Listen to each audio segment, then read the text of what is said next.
The Christmas lights flickered mockingly as my father's voice boomed through the penthouse. "You're no son of mine if this is who you choose to be, Miles.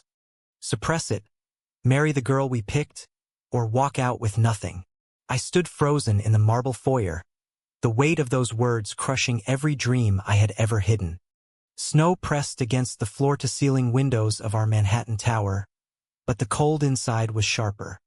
At 28 I had everything: private jets, board seats, a trust fund that could buy small countries.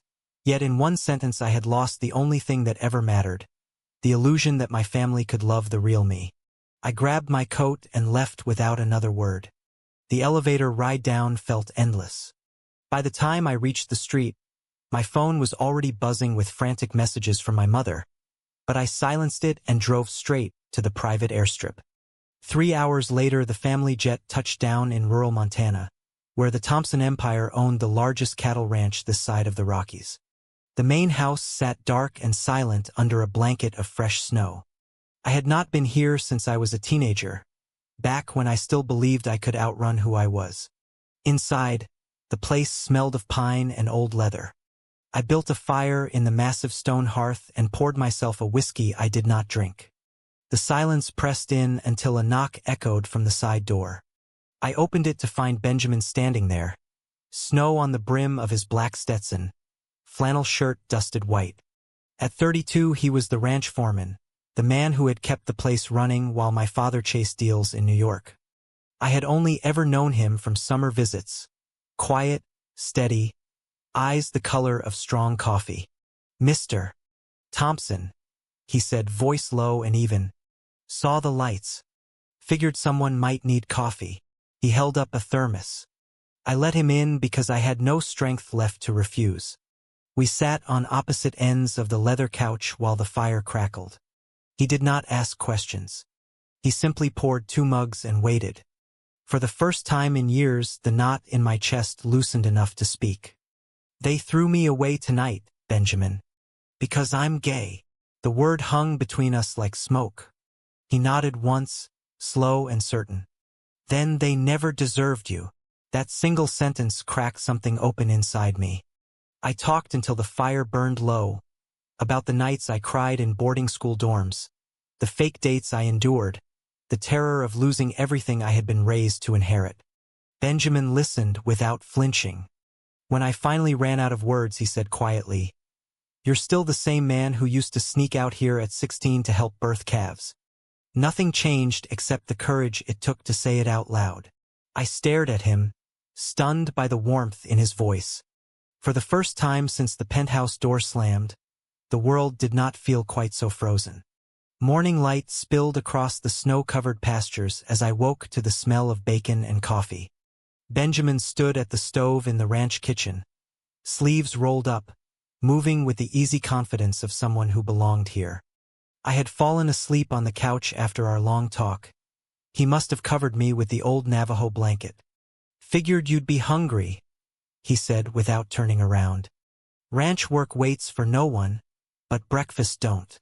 We ate in companionable silence. Then he handed me a pair of work gloves. "Come on. Cattle don't care about inheritance." For the next 6 hours I followed him through the frozen fields, learning how to check fence lines, break ice in the troughs, and move the herd to better shelter. My designer boots were ruined within minutes, but the physical labor felt like medicine. Every time I slipped or cursed, Benjamin offered a steady hand and a quiet laugh that made the embarrassment bearable. By noon we paused at the edge of a frozen pond. The wind had died. Sunlight glittered on the ice.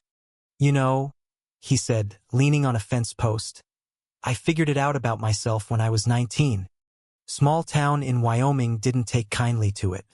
Lost friends, lost my first job. But I kept showing up every day because the land never judged." He looked at me then, eyes steady. "You've got more to lose than most, Miles. But you've also got more to gain if you stop hiding." His words settled deep. That afternoon we rode out together on 2 sturdy quarter horses. The rhythm of hooves on snow matched the steady beat of my heart for the first time in years. Back at the house, I called my lawyer and instructed him to freeze any immediate asset transfers my father might attempt.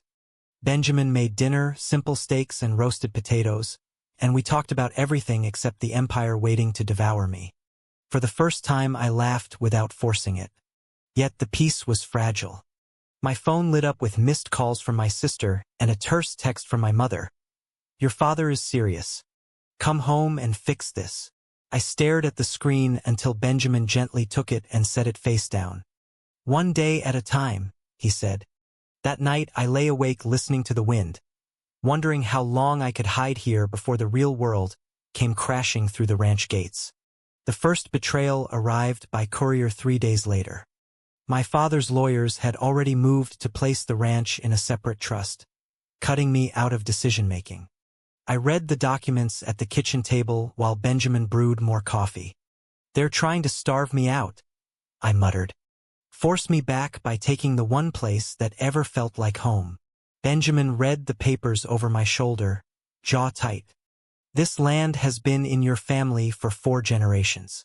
But families change, Miles. Sometimes they have to be reminded what matters." He proposed we drive into town for supplies and stop by the local attorney who had handled ranch business for decades. The meeting was tense. The lawyer, an older woman named Ruth, listened without surprise. "I've seen this before," she said. "Powerful men afraid of what they can't control. We can fight it, but it'll get ugly." On the drive back, snow began falling again. I told Benjamin about my college roommate who had come out senior year and lost every family holiday invitation afterward. "I swore I'd never let that happen to me," I admitted. "Yet here I am." He pulled the truck over and turned to face me. "You're not him, and I'm not leaving. Whatever comes next, we face it together." The simple promise cracked the last wall I had built. I reached across the seat and squeezed his hand. He squeezed back. That evening we sat on the porch wrapped in blankets despite the cold. Benjamin shared his own story, how he had left Wyoming after his father caught him kissing another boy and put him in the hospital. "I came here because the Thompsons needed help and asked no questions," he said. "Never expected the son of the house to show up broken on Christmas." His honesty mirrored mine. For the first time I allowed myself to imagine a future that included another man without shame. But peace never lasted. My sister arrived unannounced the next morning, designer coat dusted with snow. "Dad sent me to bring you home," she said. "He's willing to forget everything if you just sign the papers and attend the engagement brunch next month." I refused. She left in tears, warning that the press would soon learn why the Thompson heir had vanished. Benjamin stood beside me on the steps, solid as the mountains. "You did the right thing," he told me later.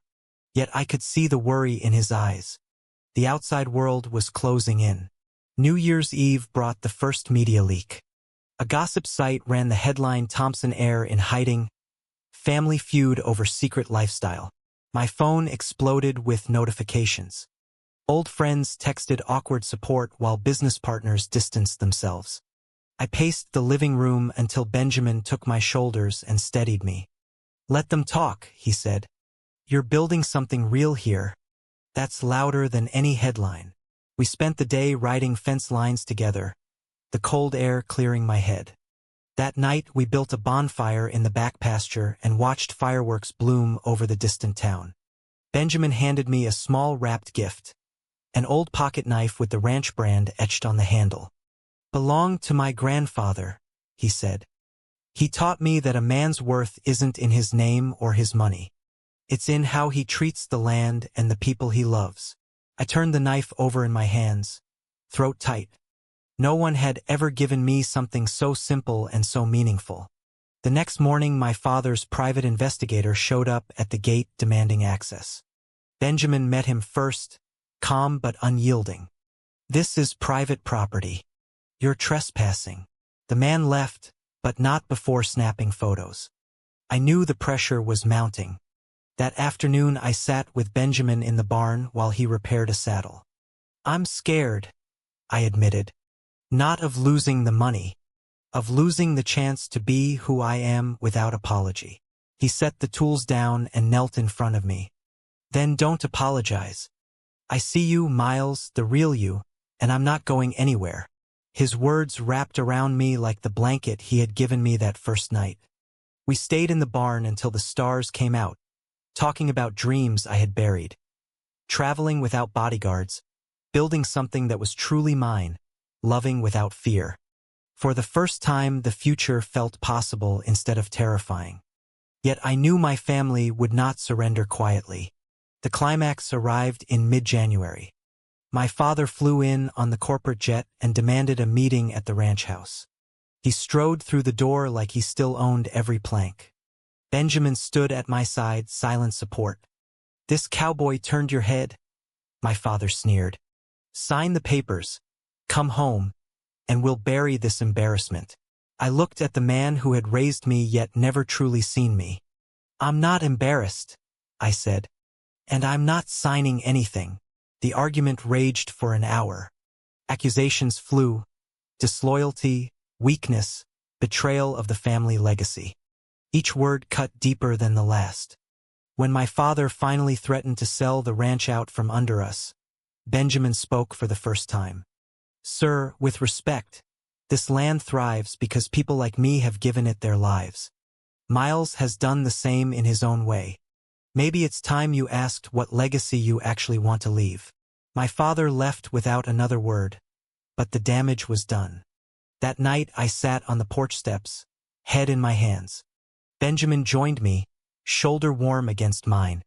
"You chose yourself today," he said quietly. "That's the hardest thing any man can do." We stayed there until the cold drove us inside. Later, wrapped in blankets on the couch, he told me about the small house he had been saving to buy on the edge of the property. "Room for two," he added softly. The simple offer felt like the first real home I had ever been given. Yet sacrifice still loomed. My lawyers warned that fighting the trust would drain what personal funds I had left. I would have to start over, truly start over. Benjamin never wavered. "We build from here," he promised. "Together."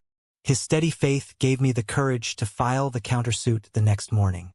Spring crept across the Montana plains, melting snow into green pastures. The lawsuit dragged on, but something inside me had shifted. I no longer measured my worth by boardroom approvals or stock prices. Every morning I woke beside Benjamin, his arm draped across my chest, and felt grateful instead of afraid. We worked the ranch side by side, branding calves, repairing windmills, planning improvements that had nothing to do with my father's vision. One warm April evening we rode to the top of the ridge where the entire property spread out below us. The sun painted the sky in gold and rose. Benjamin turned to me, eyes soft. "I love you, Miles. Not the air. Not the name. Just you." The words settled deep, healing places I had not known were broken. I kissed him then, slow and certain, the wind carrying away the last shadows of doubt. Months later the court ruled in our favor. The ranch stayed intact, and my father, after months of silence, sent a single terse email acknowledging the decision. No apology, but no further attacks. I chose not to push. Some bridges take lifetimes to rebuild. Tonight we sit on the same porch where everything began, fireflies dancing in the dark. Benjamin's hand rests in mine. The empire I once feared losing feels smaller than the life we are building. Honest, earned, and entirely our own.